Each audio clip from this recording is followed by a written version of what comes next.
Hello students, ಇವತ್ತು ನಾನು article ಬಗ್ಗೆ ಕ್ಲಾಸ್ ಮಾಡ್ತಾ ಇದ್ದೀನಿ. Articles, two type of articles, a and an indefinite article, the definite article.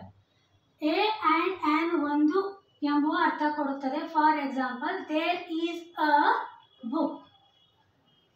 ಯಾವುದು ಸ್ವರದ ಉಚ್ಚಾರಣೆ ತೆಗೆದುಕೊಳ್ಳುತ್ತದೋ ಅದು ಆ್ಯನ್ ಎಂದೇ ತೆಗೆದುಕೊಳ್ಳುತ್ತದೆ. ವೆವೆಲ್ಸ್, ಸ್ವರಗಳು.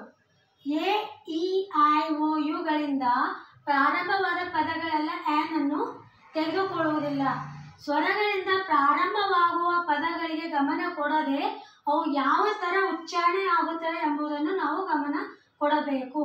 ಫಾರ್ ಎಕ್ಸಾಂಪಲ್ ಇಲ್ಲಿ ನೋಡ್ರಿ, A Europe, A unit, a university, an unique idea, a useful task. ಇಲ್ಲಿ ವೆವಲ್ಸ್ ಬಂದಿವೆ, ಸ್ವರಗಳು ಬಂದರೂ ಕೂಡ ಅದರ ಉಚ್ಚಾರಣೆ ಏನಾಗ್ತಾ ಇದೆ, ವ್ಯಂಜನದಲ್ಲಿ ಆಗುತ್ತಿದೆ. ಅದಕ್ಕಾಗಿ ಎ ಆರ್ಟಿಕಲ್ ಅನ್ನು ಉಪಯೋಗಿಸುತ್ತಿದ್ದೇವೆ. ಆ್ಯಂಡ್ ಆನೆಸ್ಟ್, ಇಲ್ಲಿ ಎಚ್ ಇದೇನಿದೆ ವ್ಯಂಜನ ಇದೆ, ಅದನ್ನು ಉಚ್ಚಾರಣೆ ಆನೆಸ್ಟ್ ಆಗ್ತಾ ಇದೆ. ಅದಕ್ಕಾಗಿ ಇಲ್ಲಿ ಆ್ಯನ್ ಅನ್ನು ಬಳಸುತ್ತಿದ್ದೇವೆ. And honour, and M L A, and aeroplane, and L L B. L L ಬಿಯಲ್ಲಿ ಯೂಸ್ ಆಗ್ತಾ ಇದೆ, ಎಲ್ ಎಲ್ ಬಿ. ಇದೇ ಥರ a pen, a cat, a mango, a egg, and idea.